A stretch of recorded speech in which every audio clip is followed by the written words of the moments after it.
Hello అండి అందరికీ. నేనైతే మింత్రాలో అయితే ఒక ఆర్డర్ అయితే చేశాను. అదే మన బ్రైడల్ కిట్ అనమాట. సో, నేను అన్బాక్సింగ్ చేస్తున్నా. సో, దానిలో అది ఎలా వచ్చిందనేసి అయితే నేను కొంచెం టెన్షన్‌గా ఉండే. ఇంకోటి ఎక్సైట్‌మెంట్ కూడా ఉంది.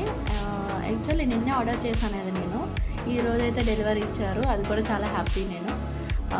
దాని తర్వాత అయితే ఐటెమ్స్ అయితే మనకి టోటల్ 11 ఐటెమ్స్ అయితే వచ్చినాయి. సో, మనము ఈజీగా దీనివైతే మనము కొనుక్కోవచ్చు. చాలా తక్కువ కాస్ట్ అనమాట. నాకు 334 దానిలో చూపించింది. అండ్ 30 రూపీస్ అట్లా చేంజ్ పడింది, ఛార్జ్ పడింది. 364 అలా పే చేశాను. సో, ఇది మనం రేర్‌గా మేకప్ వేసుకునేవాళ్ళు కానీ, డైలీ యూజ్ చేసేవాళ్ళు కూడా ఇది యూజ్ అవుతుందని నేనైతే అనుకుంటున్నాను. సో, మీరేమనుకుంటున్నారో కమెంట్ చేయండి. ఇన్‌కేస్ మీకు ఎవరికైనా లింక్ కావాలంటే నేను కా ప్రొవైడ్ చేస్తాను మీకు. సబ్స్క్రైబ్ చేసుకోండి, లైక్ చేయండి. బాయ్.